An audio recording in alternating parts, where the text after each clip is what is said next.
Hello everyone! Welcome na naman dito sa ating YouTube channel, Tagalog Recap. Kung nangyari na bago pa lang kayo sa ating channel, ay huwag kalimutan mag-subscribe at mag-like sa ating video. Kung saan isang kwento na naman ang ating bibigyan pansin. Kaya sit back and enjoy. Sa simula ng episode, isang lalaki na nangangalang Aditya Singh ay nagkukwento ng kanyang pang-araw-araw na buhay bilang isang doktor. Siya at ang kanyang asawang si Rani ay namumuhay ng masaya at payak. Hanggang isang araw sa trabaho, isang babae na may kakaibang sakit ang bumisita sa doktor. Ang kanyang hinliliit na daliri ay gumagalaw ng agresibo bilang sintomas ng sakit. Isang bagong uri ng virus na tinatawag na H5G9 ang natuklasan sa kanyang dugo. Kinabukasan, nagpunta si Aditya sa trabaho at nakakita ng ilang katulad na kaso. Ipinahayag ng gobyerno ang outbreak bilang isang emergency na sinasabing ang H5G9 virus ang pinakamapanganib na virus sa lahat ng panahon. Inaasahan ng mga eksperto na abot sa higit pa sa panahon ng Black Plague ang bilang ng mga nahawaang tao. Nagkaroon ng kaguluhan sa buong mundo habang nagsimula na magsara ang mga tindahan, pabrika at ospital. Isang araw, nagising ang doktor at nakita ang kanyang asawang inuubo sa sahig. Nahawa na rin siya sa virus. Dinala niya ito sa ospital sa gitna ng karamihan ng mga taong nasa parehong sitwasyon. Habang nasa ospital, tinawag siya ng isang nurse na tila nagulat. Ang maternity ward ay puno ng mga bagong silang na sanggol na lahat ay may mga katangian ng iba't ibang hayop. Agad na kumalat ang balita na ang bawat sanggol sa mundo ay pinanganak na may halo ng tao at hayop. Nagsimulang kamuhian ng mga tao ang mga sanggol, sinasabing sila ang nagdulot ng outbreak ng virus. Ang iba naman ay naniniwala na ang virus ang nagdulot ng pagkakaroon ng ganitong mga sanggol.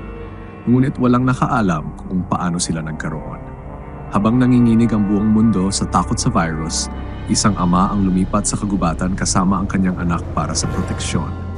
Ang kanyang anak na si Gus na ipinanganak na may halo ng tao at usa ay isa sa mga unang hybrid na sanggol. Nakarating ang lalaki sa isang abandonadong bahay sa gitna ng kagubatan at inayos ito upang gawing kanila.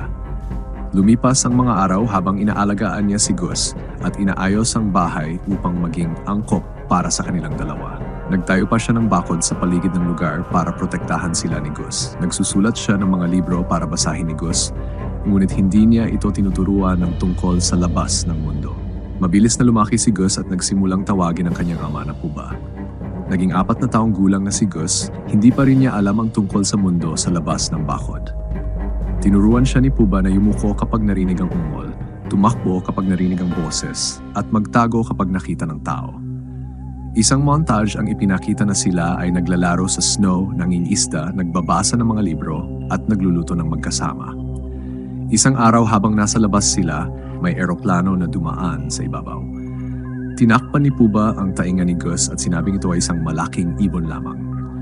Ang eroplano ay nagbabagsak ng mga pamphlet na nag-a-advertise ng isang ligtas na lugar para sa mga hybrid na tinatawag na preserves. Tinapon niya ang mga papel, ayaw niyang dalhin ang bata sa mundo. Sa isa sa mga kaarawan ni Gus, binigyan siya ng stuffed toy na lagi niyang dinadala kahit saan. Isang araw, habang nagbabasa si Gus ng libro sa kagubatan, nakakita siya ng usa malapit. Tumakbo siya sa kanyang ama para sabihin na nakita niya ang kanyang ina. Sinabi ni Puba sa kanya na ang kanyang ina ay isang tao na nagngangalang Birdie at wala na siya. Sinabi rin niya na may mga masasamang tao sa labas ng bawd na nananakit sa mga batang katulad niya, kaya hindi siya dapat lumabas ng bakod. Isang gabi, inilabas ni Puba ang isang kahon na may larawan at mga gamit mula sa kanyang dating buhay. Inilibing niya ang kahon sa kagubatan, tuluyang pinakawalan ang kanyang nakaraan. Sa ika-10 kaarawan ni Gus, binigyan siya ni Puba ng tirador na labis niyang nagustuhan. Habang naglalaro ng tirador, napunta siya sa labas ng bakod. Bago pa man siya makita ng iba, hinatak siya pabalik ni Puba sa bahay. Pinagalitan siya ni Puba dahil inilagay niya sa panganib ang kanyang buhay na naging dahilan para umiyak si Gus. Mamaya ng araw na iyon, may isang lalaking lumapit sa bakod at tinatawag ang kanyang kapatid na babae. Binantaan ni Gus ang lalaki na umalis, sinasabing wala ang kanyang kapatid doon. Ngunit bago umalis, nasilayan niya si Gus na nagtatago sa likuran. Minarkahan ng lalaki ang bakod bilang isang lugar na may hybrid na mga tao na nagpapahiwatig na siya ay isang manghuhuli ng hybrid na mga bata. Natakot si Puba at itinago si Gus. Lumabas siya para labanan ng lalaki at hindi na bumalik buong magdamag. Isang takot na Gus ang naghintay sa dilim buong gabi at lumabas lamang nang sumikat ang araw. Nang bumalik si Puba, may mga sugat siya sa katawan. Tinulungan ni Gus ang kanyang ama at tinala ito sa kama. Ngunit alam ni Puba na nahawa na siya sa virus. Dahil immune ang hybrid ng mga tao dito, hindi siya nag-aalala na mahawa si Gus, ngunit limitado na ang oras ni Puba. Tinuruan niya si Gus ng ilang basic survival skills at inutusan siyang kumuha ng mga itlog mula sa mga pato para sa almusal. Nang bumalik si Gus na may mga itlog, patay na si Puba sa upuan habang hawak ang isang susi. Kinuha ni Gus ang susi at tahimik na umiyak, nagluluksa sa pagkamatay ng kanyang ama. Pagkatapos ng araw na iyon, nagsimula siyang mamuhay mag-isa at nagawa niya ito sa ilang antas. Gumawa siya ng mga figurang hayop mula sa pinatuyong damo at kinausap ito upang mabawasan ang kanyang pag-isa. Matapos ang 10 taglamig, natutunan na ng bata ang halos lahat ng kailangan upang manatiling buhay.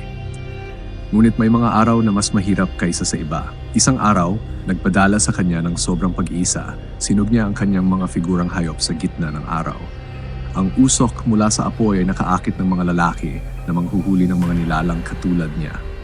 Mamaya ng araw na iyon, napansin ni Gus ang isang pusong iginuhit sa mapa ng kagubatan at pumunta upang hanapin ito. Ito ang lugar kung saan inilibing ni Puba ang kahon na may larawan ng kanyang asawa. Binuksan ni Gus ang kahon gamit ang susi na hawak ni Puba nang siya'y namatay. Nakita ni Gus ang mukha ng kanyang ina sa unang pagkakataon at nabasa ang salitang Colorado sa ibaba ng larawan. Sa hangaring mahanap ang kanyang ina, nagpasya ang batang pumunta sa Colorado. Inimpake niya ang lahat ng kanyang kailangan at kumuha ng mapa ng US. Pagkatapos ng paghahanda, nagtungo ang inosenteng bata sa bakod. Nakakita siya ng candy sa lupa at kinain ito, ngunit natuklasan niyang ito ay isang bitag. Dalawang manghuhuli ng hybrid ang nakahuli sa kanya at nagulat na siya'y nakakapagsalita. Alam nilang napakahalaga ni Gus, kaya sa halip na barilin siya, nagpasya silang kidnapin siya para sa ransom. Bigla na lang may isang lalaki na bumaril sa isa sa mga manghuhuli at pinalayas ang isa pa. Tumakbo si Gus pabalik sa kanyang bahay at nagtago. Ngunit sinundan siya ng lalaking nagligtas sa kanya. Natagpuan niya si Gus at nagulat na namuhay itong mag-isa sa buong panahon. Sa una, natakot si Gus sa kanya at pinana siya ng ilang beses gamit ang kanyang tirador, ngunit kalaunan ay napagtanto niyang hindi ito masamang tao. Ipinahayag ng lalaki na balak niyang isumbong si Gus sa mga opisyal na gumagamit ng hybrid na mga sanggol para sa eksperimento. Ngunit nagbago ang kanyang isip nang makita niyang mas tao si Gus kaysa usa. Tinawag niyang sweet tooth si Gus at sinabing manatili siya sa loob ng bakod para sa kanyang kaligtasan bago umalis. Pagkaalis ng lalaki, inisip ni Gus ang tungkol sa kanya at biglang nagpasya na suwayin ang lahat ng utos ng kanyang ama at sumunod sa lalaki. Sinundan niya ito gamit ang kanyang kahangahangang pang-amoy at natagpuan ng lalaki malapit sa bangin. Natapos ang unang episode ng tawagin ni Gus ang lalaki ng Big Man at hiniling sa kanya na dalhin siya sa Colorado. Sa ikalawang episode, ipinakilala tayo sa isang babaeng nagngangalang Amy na dating therapist bago ang pagkalat ng virus. Nanatili siya sa kanyang opisina ng ilang taon pagkatapos ng outbreak, lumalabas lamang kapag kinakailangan. Hanggang isang araw, nagpasya siyang lumabas sa unang pagkakataon sa loob ng maraming taon. Sa labas, lahat ng bagay ay abandonado at walang tao sa mga kalye. Bigla, napansin niya ang isang kawan ng mga elepante na naglalakad sa kalye patungo sa kanya. Si Amy, na pagod na sa kanyang araw-araw na gawain, ay muling nabuhay ang pakiramdam sa unang pagkataon sa loob ng maraming taon. Bumista siya sa isang kalapit na zoo at sa wakas natagpuan niya ang nagpapasaya sa kanya. Nagsimula siyang alagaan ng mga hayop at magtanim ng sariling pagkain. Samantala, sinundan ni Gus si Big Man kahit na paulit-ulit siyang sinabihan na bumalik sa kanyang bahay. Sinubukan ng lalaki na paalisin ang bata ng ilang beses, ngunit nabigo. Sa gabi, huminto ang lalaki upang magpahinga at kumain ng dilatang pagkain. Pinanood siya ni Gus mula sa likod ng puno. Alam niyang nakikita siya ng lalaki.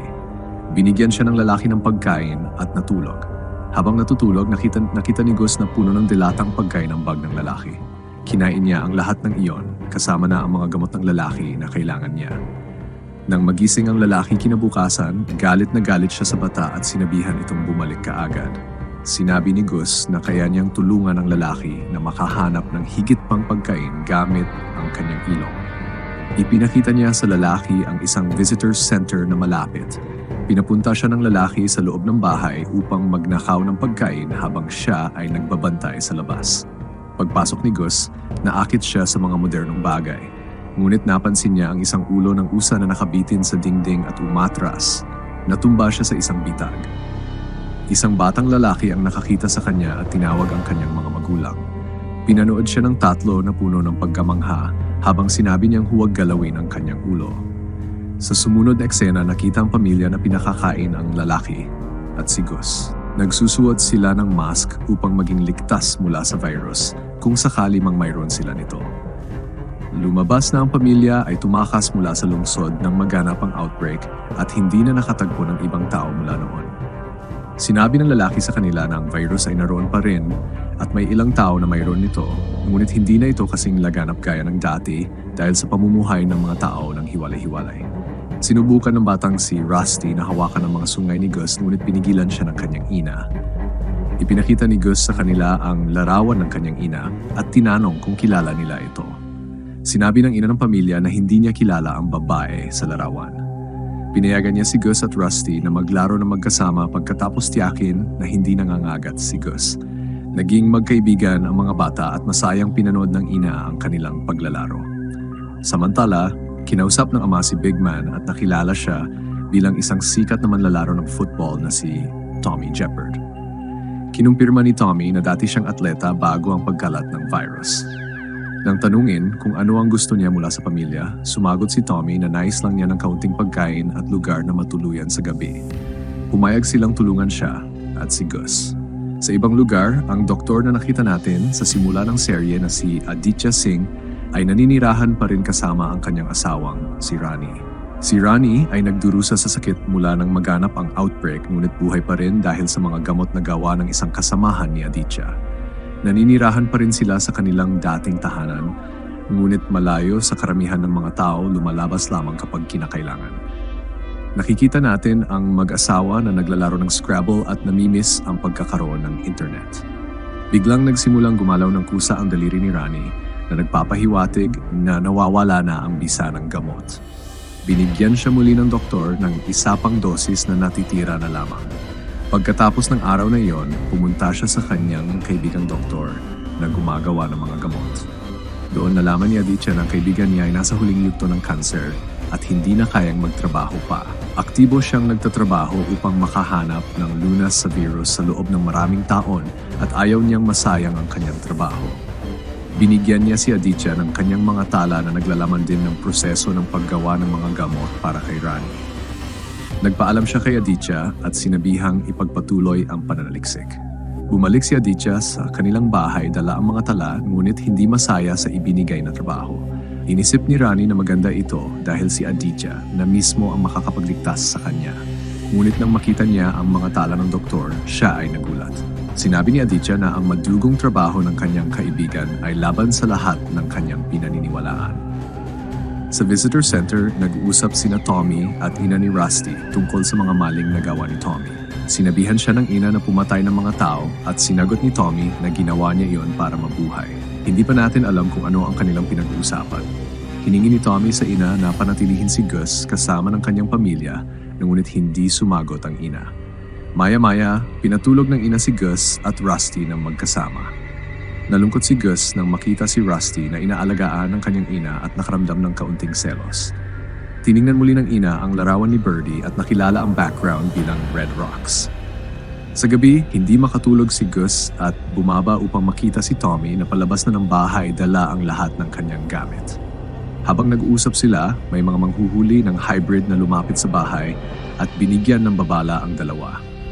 Agad nagising ang pamilya at nalaman na ang mga tao ay naghahanap kay Gus. Handa silang patayin ang lahat para makuha ang bata. Nakita ni Tommy ang isang bear trap na nakasabit sa dingding at ginamit iyon upang labanan ang mga manghuhuli. Pinatay niya ang karamihan sa kanila, ngunit ang kanilang leader ay nakalapit kay Gus. Halos barilin na niya ito, ngunit tumigil nang biglang lumitaw ang isang usa sa likod ng bata. Dahil natulala sa usa, hindi niya napansin si Tommy sa likod at pinatay siya nito. Kinabukasan humingi ng paumanhin ng pamilya kay Tommy dahil hindi nila kayang panatilihin si Gus. Gusto nila ang bata, ngunit ang kaligtasan ng pamilya ang kanilang unang prioridad. Sa huli, umalis sina Gus at Tommy patungo sa pinakamalapit na bayan matapos magpaalam. Sa sumunod na eksena, nakita natin ang dating therapist na si Amy na nagtatrabaho sa kanyang zoo. Bigla siyang nakarinig ng ingay sa labas at lumabas upang tingnan ito. Sa kanyang pagkabigla, nakita ni Amy ang isang maliit na hybrid na sanggol na tao at baboy sa pintuan. Nagtapos ang episode habang sina Tommy at Gus ay nagsisimula ng isang paglalakbay na magdadala sa kanila sa mga landas na lampas sa kanilang imahinasyon. Lahat ng mga tauhan ay nakatakdang magkita at posibleng baguhin ang takbo ng mundo.